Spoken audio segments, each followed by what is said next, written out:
When 22-year-old Jake Carter opened an official letter from the office of an attorney, he was perplexed.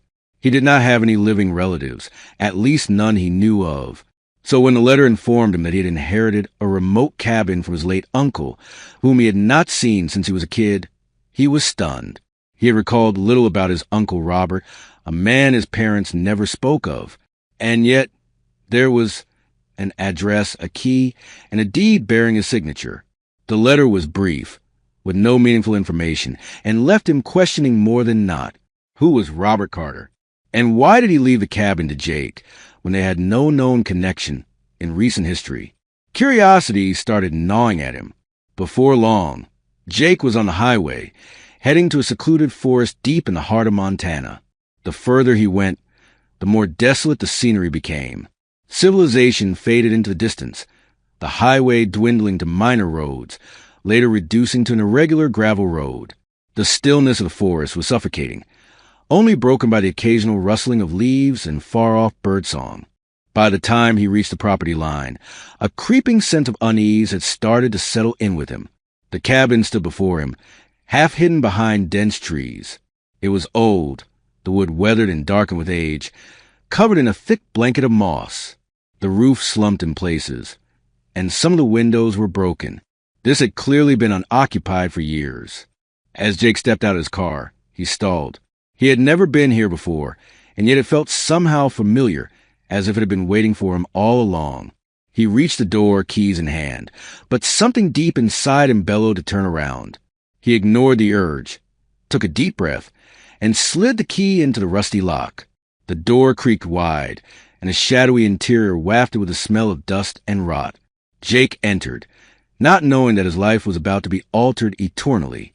The moment Jake entered the cabin, he was hit with a thick wave of damp air. It smelled of dust, mold, and something else, something he couldn't quite put his finger on. The interior was dark, mere slivers of daylight passing through dirt-streaked windows. There were cobwebs that stretched from the corners like ghostly fingers, hanging from the ceiling beams. The furniture had old sheets pulled over it, their surfaces layering years of dust. The feeling was as if the property had been abandoned in haste, as if someone had left without planning to return. Jake moved softly, his footsteps echoing against the wooden floorboards. There was a single bedroom, a tiny kitchen, and a storage room concealed in the back. There was nothing unique, nothing except the unquiet silence that breathed in the air. Then he noticed something strange. There was a massive metal trapdoor embedded in the floor beneath a worn rug next to the fireplace. His heart pounding, he knelt down, brushing aside years of dust with trembling fingers. The handle was rusted, but he could tell that it had been turned before. The position of the rug seemed deliberate. Someone had tried to hide this. He paused. All logical portion of his mind told him to reverse direction, to leave and never darken the doorway again.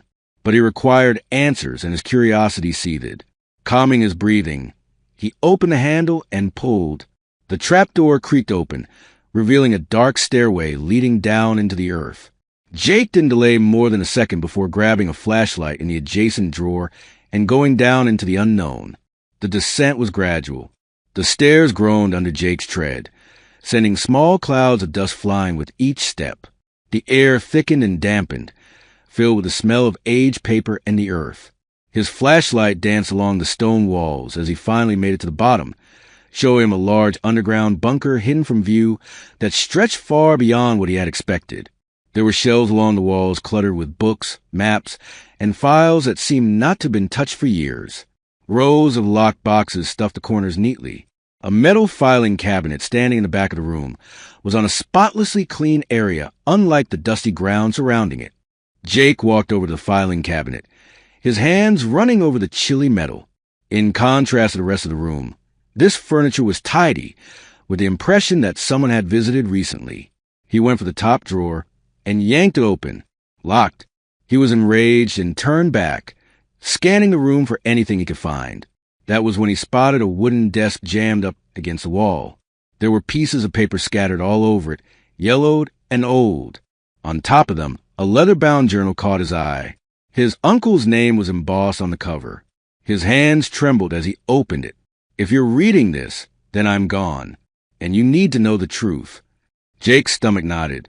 His uncle had been hiding something, and whatever it was big enough to kill him. The journal told a story that Jake could hardly credit. His uncle had not been a recluse by choice. The entries showed that Robert Carter had been in hiding for decades. But hiding from what? Jake turned the pages rapidly, his eyes devouring every sentence. Robert worked for a company called Zenith Industries, a big, reputable company with an impeccable public record. Behind closed doors, however, they did business in pharmaceuticals and medical research. In fact, they were involved in something sinister. His uncle had stumbled upon secret projects with illicit tests, financial frauds, and government plots. He had gathered proof to expose them. But before he could expose them, he saw he was being watched. The deeper he dug, the more his life was threatened. And then there was a final one, written within weeks of Robert's death. "They found me once. They'll find me again. If you've come this far, you're already in danger. The key is in the bookshelf. Use it wisely."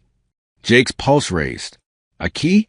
He scanned the bunker again, his eyes locking onto the dusty bookshelf. With shaking hands, he rushed forward, feeling along the edges of the books. And then his fingers brushed against something cold. The small brass key fit smoothly into the lock file cabinet. When Jake turned it, the lock clicked open to show stacks of papers, photographs, and one solitary, sealed envelope addressed to him. Jake paused, then tore it open. Inside was a single sheet of paper. "You were never supposed to see this, Jake. But since you have, you must finish what I started." Confused, he searched through the documents. There was one picture that made his spine tingle. It was an old snap of his parents. But they weren't alone.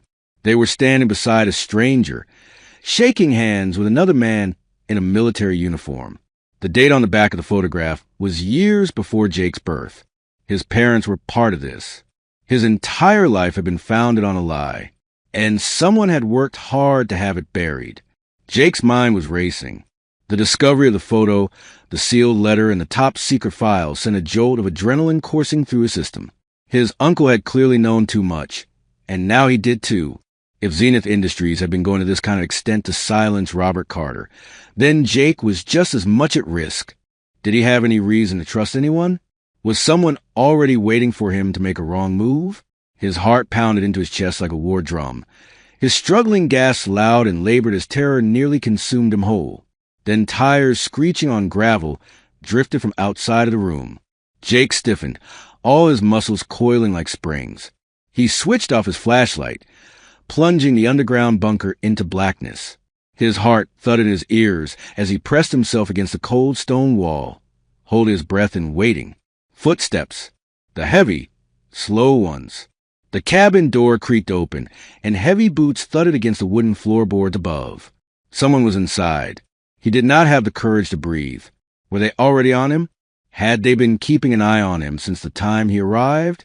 He cursed himself for not being cautious enough, for not realizing that the person who had closed his uncle's mouth would not hesitate to close his too. The trapdoor groaned. Jake's blood went cold.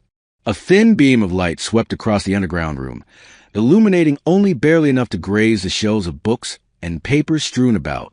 The light hung, then moved on elsewhere. His fist clenched on the thick metal flashlight, his thoughts racing for ways out. Then a voice, deep, commanding. "Search everything." He was here. Panic engulfed him. Jake didn't have time to think, only to act. He needed to leave, but a sound would give him away. He clenched his teeth, willing his breathing to calm, to silence the pounding in his chest. The people above were searching now, creeping over chairs, rummaging through yellow papers. They were looking for something or someone. Jake spotted a vent high on the back of the bunker. It was tiny, barely large enough for him to squeeze through, but it was his way out. He moved towards it slowly, pressing himself hard to make no sound. Time was moving at a speed that was unnatural. He reached the vent and clenched his teeth as he turned the rusty bolts with his fingers. Sweat dripped down his brow. His muscles screamed in pain as he pried the grate open, being careful not to have it bang on the floor. Above, a crashing noise sent another shiver of fear through him. The men were tearing the cabin apart. Any moment now, They'd find the door to the bunker. He had to get out. Now, Jake pushed through the vent, his shoulders battering against the metal walls. The tunnel was tight, barely leaving him enough room to crawl through. He inched along, inch by slow, agonizing inch, until he reached the exit, a narrow slit that ran beneath the cabin's foundation. Then he heard it, a scream, then clomping footsteps, then gunfire. The shock sound made Jake wince. Splinters rattled down from above. They didn't just have him under observation. They were out to kill him. With one final spurt of energy, he fought loose in the vent and tumbled into the bushes outside. He landed hard, rolling to absorb the shock before sprinting off into the darkness of the forest. Trees whizzed past him in a blur as he ran blindly into the night. Voices yelled out behind him.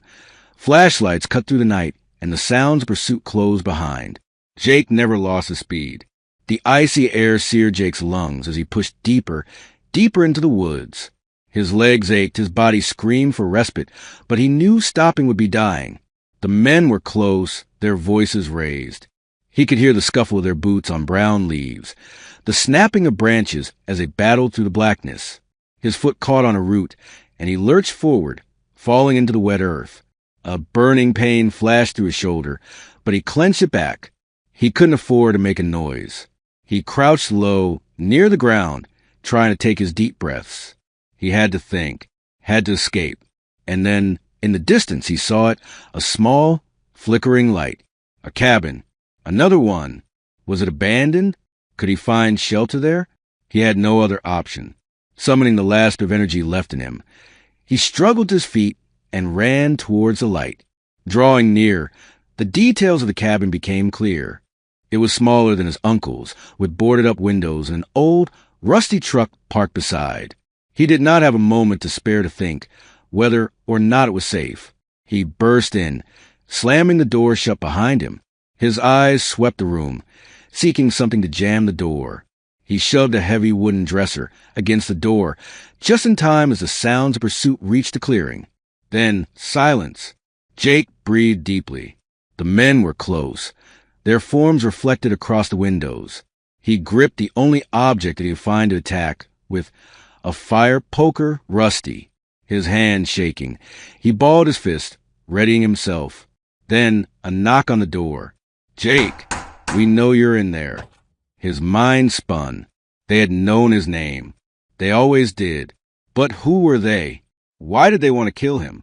Was it merely because of what he had learned? Or was something else involved? Jake stood with his back against the wall, his mind spinning. He had to get out of there. But how? The men were outside, just outside. He needed a moment, had to think. But the facts were clear. Time was out. And then a voice from the other side of the door.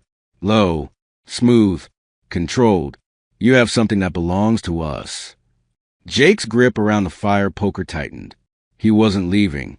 If his uncle had had trouble keeping the truth hidden, then Jake would have trouble exposing it. He looked out of the window, and he saw something glint in the moonlight. A badge. The realization hit him like a punch to the gut. These weren't just hired guns. They were something different. They were police. All of it now added up. The cover-ups, the conspiracy, why his uncle had been silenced. Zenith Industries was not just defended by criminals. It was defended by those who were meant to protect the law. Jake's flight was never about evading hired guns.